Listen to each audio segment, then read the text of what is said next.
नवीद साहब, आपसे आगाज़ कर रही हूँ चूँकि अब ये मुज़ाकरात का तीसरा दौर जारी है पाकिस्तान और अफ़गानिस्तान के दरमियान। क्या आप समझते हैं कि ये पाक अफ़गान मुज़ाकरात नतीजा खेज़ साबित हो सकेंगे? क्या मुस्तकिल अमन कायम हो पाएगा मुज़ाकरात के ज़मीन में? जी नवीद साहब, जो है वो अफ़गान तालिबान। जी आवाज़ आ रही है? जी बिल्कुल आ रही है। मैं ये कह रहा था तो कि ओनर्स ऑफ रिस्पॉन्सिबिलिटी मेरे ख्याल में जो है वो अफ़गान तालिबान के ऊपर है कि तालिबान पाकिस्तान ने तो अपने लेजिटिमेट सिक्योरिटी कंसर्न जो हैं वो बयान कर दिए और बड़ी खुली तरह से बड़े वाज़े अल्फाज में कह दिया। और ये कोई सिर्फ दावे नहीं है, ये कोई इल्ज़ामात नहीं है, ये तो यूएन सिक्योरिटी काउंसिल की जो सैंक्शन मॉनिटरिंग कमेटी है उसकी जो है उसकी रिपोर्ट्स भी हैं कि अफगानिस्तान जो है दोबारा दहशतगर्दी का अड्डा बन रहा है। वहाँ पे जो है टीटीपी, वहाँ पे IS वहाँ पे जो है जो वीगर की जो मिलिटेंट ऑर्गेनाइजेशन है वो सारी वहाँ पे अलकायदा, ये सब वहाँ पे दोबारा जो है वो रीग्रुप कर रही हैं। वहाँ पे नए जो है ट्रेनिंग कैंप्स बन रहे हैं। और हमने ये भी देखा है कि पाकिस्तान की तरफ से भी बारहा सबूत दिए गए, दरअंदाजी के सबूत दिए गए, किस तरह से जो है वो इन्फिल्ट्रेशन हो रही है और किस तरह से वो आके यहाँ पे। लेकिन तालिबान की तरफ से एक अजीब सा यानी एक अजीब सी इलॉजिकल चीज़ जो है वो सामने आ रही है कि वो कंप्लीट डिनाइल में। मैंने पहले भी जिक्र किया था कि जो तीसरी ट्रायलैटरल मीटिंग चाइना, पाकिस्तान और अफगानिस्तान की हुई थी, वहां पे इन्होंने एडमिट किया था कि जी हम अफगानिस्तान की सरजमीन को किसी दूसरे रीजनल कंट्री या हमसाये के खिलाफ इस्तेमाल नहीं होने देंगे। लेकिन मजे की बात यह है कि पांचवी जो ट्रायलैटरल मीटिंग हुई इस्लामाबाद में, उसमें वो उससे बिल्कुल मुकर गए।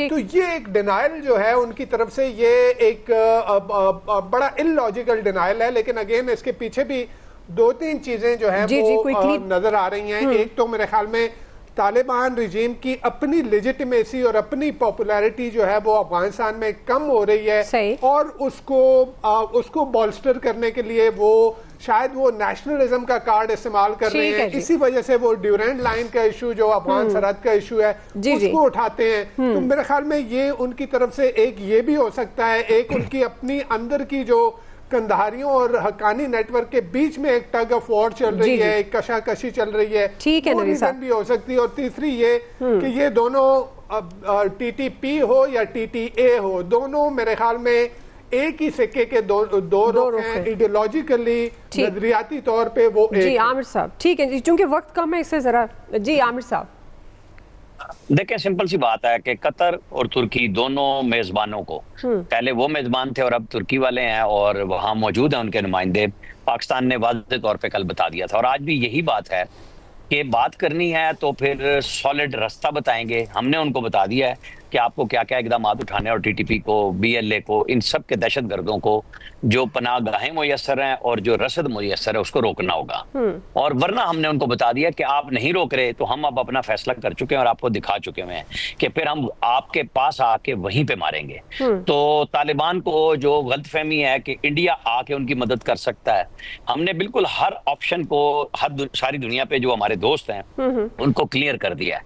अब कतर और तुर्की जितनी भी जोर लगा रहे हैं, हमने ये बता दिया कि इनको बता दें कि ये लिखे हुए को और बैठे हुए को मुकर सकते हैं, लेकिन हम इनके हमसाए हैं, उससे ये मुकर नहीं सकते। और हम इनको जब घुस के मार रहे हैं तो मजीद अब तबाही होनी है।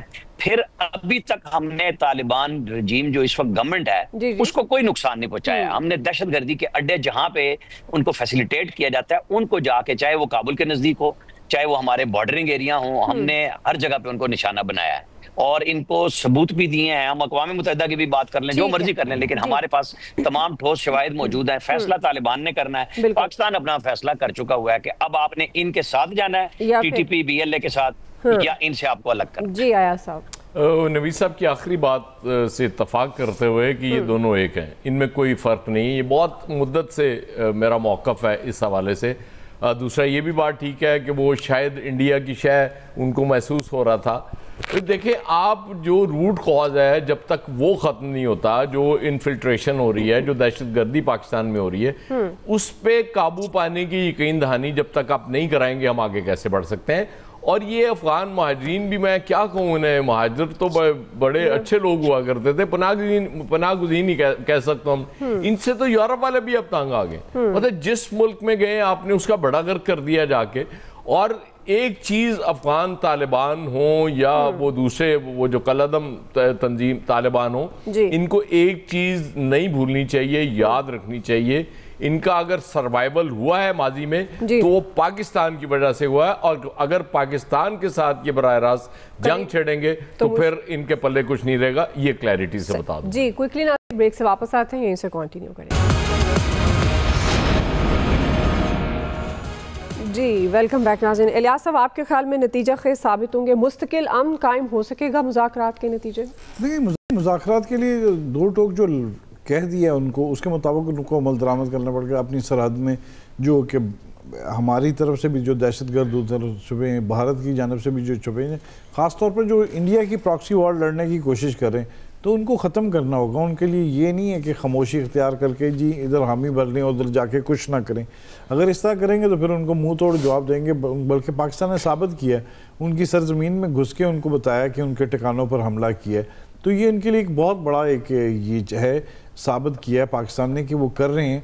तो इसको इस बात पर फिर UN की रिपोर्ट आ गई, फिर उसके बाद इंडिया भी इसके पीछे है कि इंडिया जी उधर फंडिंग भी कर रहा है और जिस तरह भी कर रहा है। तो फिर पाकिस्तान इस तरह नहीं करेगा तो पाकिस्तान के लिए सिर्फ एक ही है हरबा कि पाकिस्तान मुंह तोड़ जवाब देगा। और बिल्कुल उन्होंने जिस तरह लड़ने की कोशिश की है पाकिस्तान ने, उस तरह जाके उनको उसी मुकाम पर जाके जवाब दिया है। तो ये अब इनके लिए ये है कि जो दोस्त ममालिक से जिनसे इनसे कहा था, रिक्वेस्ट की थी कि भी जंग को रोक दिया जाए और हमारी बातचीत की जाए, तो फिर उनके लिए अगर जो किया है तो फिर उनको भी भरम रखें। अब ये उनके लिए भी है कि अगर ये इनकी बात नहीं मानते तो फिर पाकिस्तान को राइट है, पाकिस्तान जाके जिस तरह भी उनको ख़त्म करे अपने मुल्क में अमन व अमान कायम करने के लिए। ठीक जी, फैसल साहब।